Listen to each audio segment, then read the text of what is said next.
In this module, we'll be talking about the investing and financing activities section of the statement of cash flows. And I find that most students have issues with these sections, more so than the operating section. I think a lot of students will memorize what goes into the operating section and not really understand what they're doing, which isn't a good way to go about it. But the financing and investing activities really makes you, or really requires of you, a fundamental understanding not only of how to make a statement of cash flow section, but also journal entries and knowledge of the accounts that we're dealing with in these sections. So like I said before, the investing activity will look the same regardless of whether you use a direct or indirect method. The direct or indirect method only applies to the cash flow from operating section. So the examples of investing activity are again going to be basically your long-term asset accounts, any long-term asset accounts. So remember, you have long-term investments, you have PP&E, and you have, of course, intangibles. So all those represent investments and things that you would want to look at when you're trying to create an investing section. So you could be loaning money to other parties, buying and selling securities, buying and selling fixed assets, or buying and selling intangible assets. All of those would be related to cash flows from investing activities. Cash flow from financing activities, remember, is going to also be the same whether we use direct or indirect or direct methods, and they will revolve around long-term liability and equity accounts. And remember that basically every section of the balance sheet gets mapped into one of the sections of the statements of cash flow. So issuing stock for cash, that would be a cash inflow. Issuing bonds, notes payable, or other types of debt for cash, that would be an inflow as well. Paying cash dividends would be an outflow. Using cash to repurchase stock or debt would be an outflow. Making principal payments, not interest payments on debt. So the interest payments, interestingly, interest payments, interest payable is going to be something that goes to the operating cash flow section, not financing, which is a little counterintuitive since interest deals with financing. However, that's how we lay it out. So if it's a cash flow that involves either owners or creditors, and that's not interest, it ends up in the financing section. And like I said, interest payable is that current liability.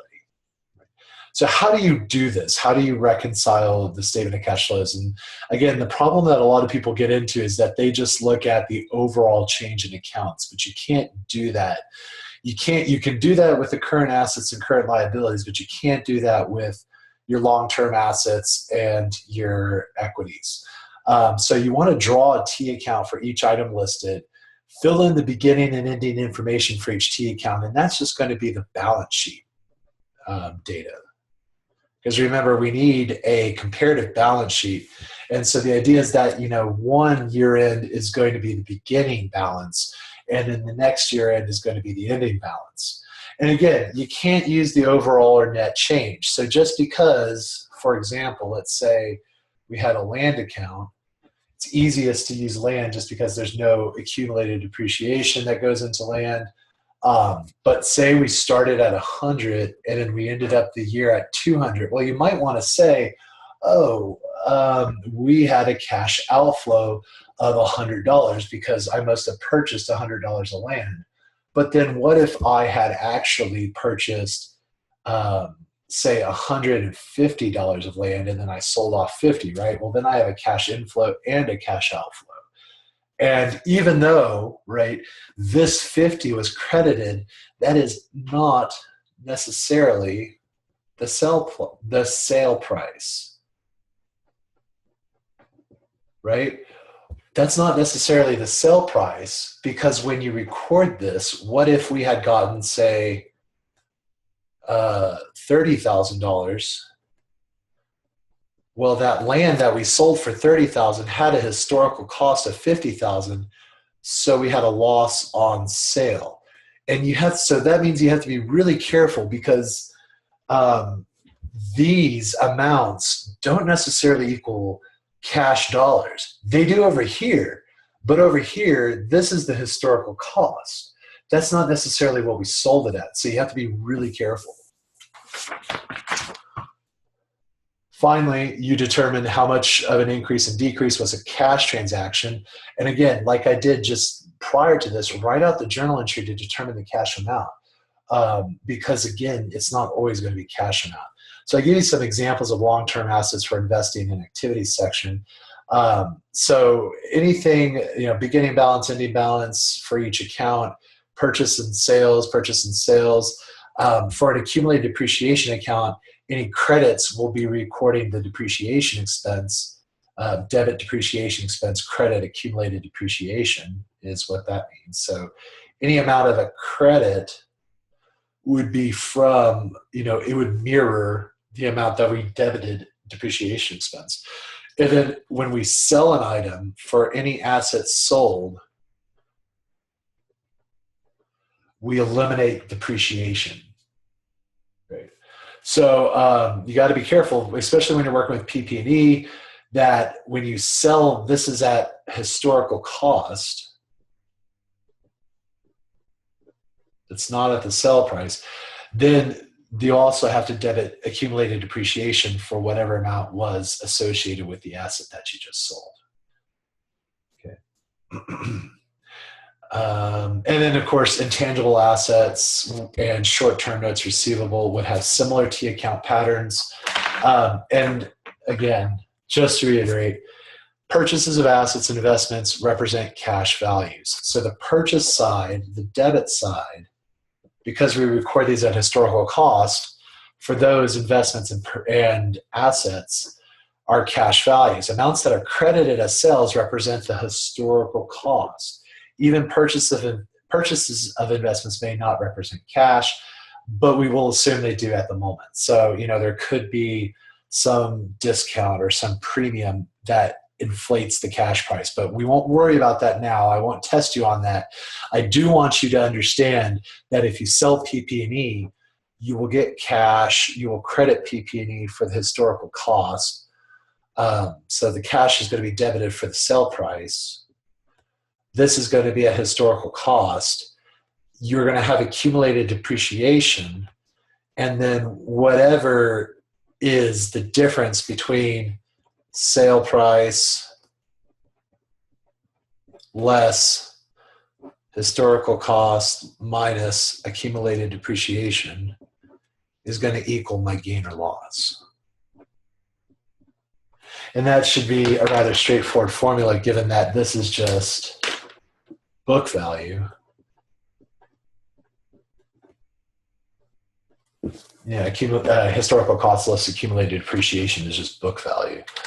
All right, so let's look at an example. I said that these accounts were disclosed on the balance sheet of a company. Sorry, my toner's running out. I have to get some more. In addition, you will find a purchase receipt of $95,000 for the building that the company bought in 2016. I say that an analysis of the income statement reveals depreciation expense of $60,000 and a loss on the sale of a building by $5,000. If we purchased no other fixed assets that were bought or sold during the year, what was the sale price of the building? So I'm looking for the cash inflow of the building.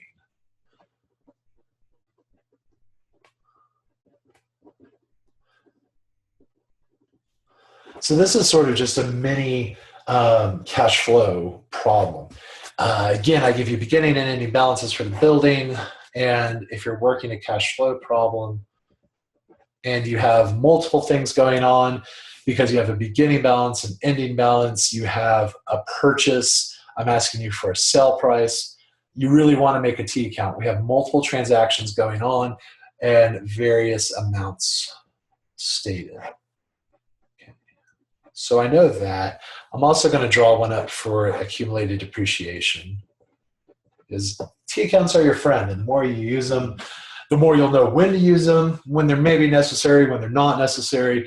But a lot of the times, especially in problems, again, with multiple transactions going on, multiple amounts, you're going to want to use them. Okay. And again, accumulated depreciation has its own balances. So I incorporate this information into T accounts. I find that there's a purchase receipt of $95,000 for a building. So that purchase, remember, if I'm purchasing something, I'm recording it as at historical cost. So I can go ahead and drop that into the debit side. I say that an analysis of the income statement reveals depreciation expense of $60,000. Well, if there was depreciation expense of $60,000, I'll make it painfully obvious of how this happens. Well, then that means I credit accumulated depreciation during the year by $60,000. And let's say there's a loss on the sale of the building. So we know we sold the building, but for how much, right? Well, part of that will be looking at what I credited this for. So 40 plus 95 is 135. To get it down to 75, I would have to credit it by 60,000, not the sale price, right? That is the historical cost of what I sold. So now I can start working, typically you go from journal entry to T account, but here I'm learning about pieces of the T account and then building a journal entry out of them. Right? And then same thing for accumulated depreciation, 25,000, something's missing here, right? And then 60,000, 40,000. Well, that doesn't add up, because if this just added up, that would be 85,000 of an ending balance. But we must have sold something worth something, right? So 85,000 to get down to 40,000, this must have been 45,000. Again, we're going to inform my journal entry because I said there were no other fixed assets sold during the period. It must be that all of this is due to the building, right? That's the only reason why you know that, because if there had been other things bought and sold during the year, or sold more to the point, then this accumulated depreciation might have gone to other places, but since it was just the building, it has to be there. And then I say you also know there was a loss on the sale of a building. Well, then this is that building that we sold. The loss on sale was 5,000. Now you can get a cash price. The building was 60,000, accumulated depreciation was 45, a loss on the sale. So we must have gotten cash of 10,000 for the sale.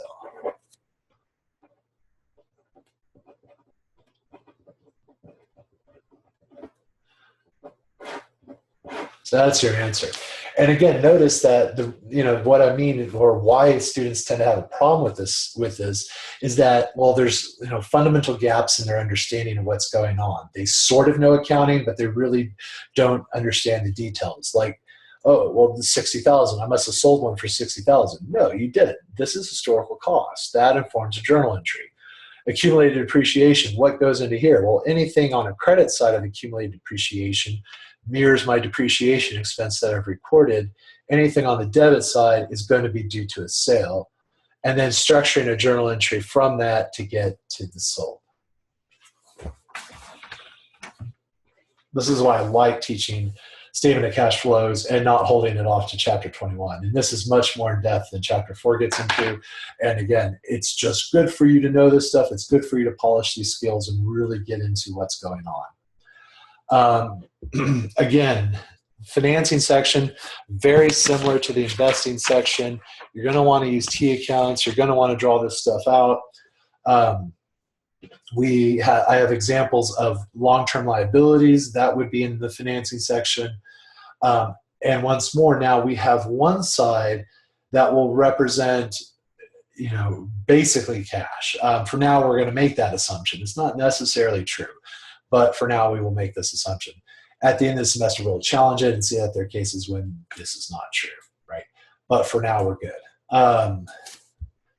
The beginning balance, the ending balance, beginning balance, ending balance issued is going to be a credit, which means that if we've issued bonds payable, we have a cash inflow.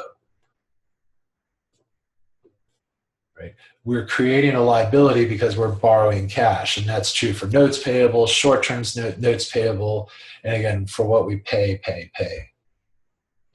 Examples of the stockholders' equity for the financing section. Then we again have a credit to common stock or preferred stock that represents something we sold. Same thing for APIC. In fact, APIC and common stock, remember, are always going to be combined to give you the amount of cash that you raised.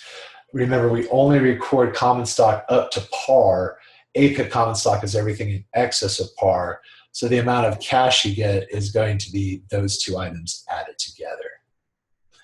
Treasury stock, whatever we sold it for, whatever we purchased it back for will be the debit. Remember, this is a contra equity account, so it's increased by debits, decreased by credits. And then we sell it back out. Again, this will not be cash price of sale.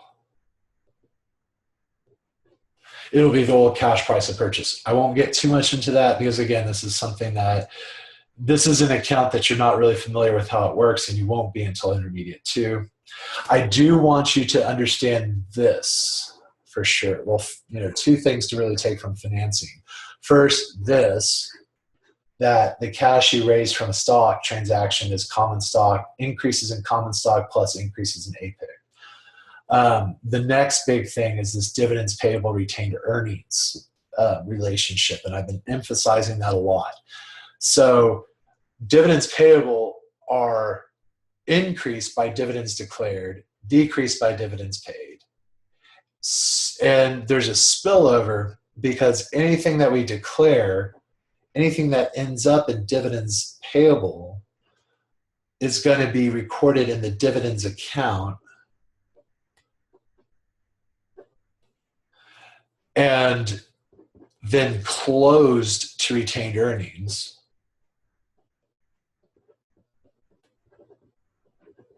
And remember, this is dividends declared, which is a big difference.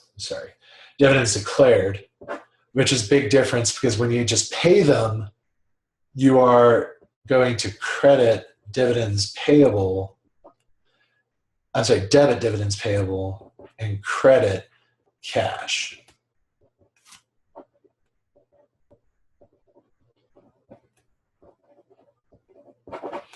So this is the relevant part for the statement of cash flows. What we declared has absolutely no bearing. It's just what we've paid that will go on the statement of cash flows. So you're going to have to do a reconciliation between finding how many dividends were declared in retained earnings, using that to determine how much dividends payable you would have had for the period, and then backing into how many dividends you've actually paid. So looking at an example of that was similar to the first one, or the one that I worked for the investing section. And again, it's just as easy as drawing the damn T account. So get used to these guys. And I swear to God, I always have someone who just doesn't want to freaking draw T accounts. I'm not sure. They think it's maybe beneath them, which is funny because typically the people that are refusing are not doing too well on my tests, yet this is beneath them. Get used to this stuff. It helps you conceptualize what's going on. Dividends payable, 15 to 30,000.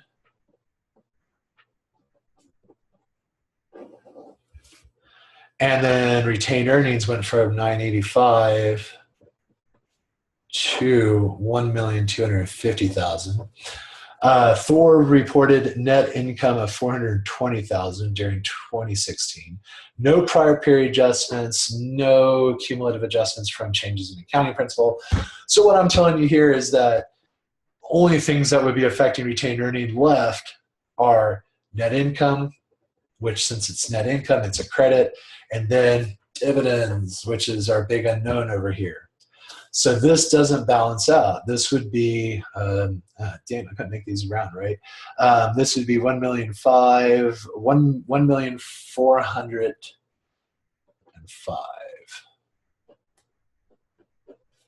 is what that would become.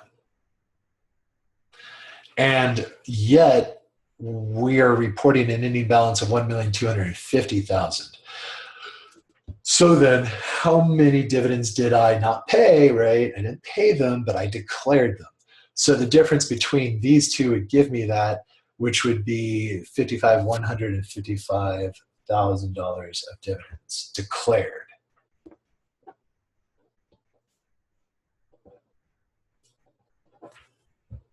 Now, where does that mirror, right? Where does this go? Well, I debit dividends, credit dividends payable, and then I close out those dividends to retained earnings. So that's the flow of it, right?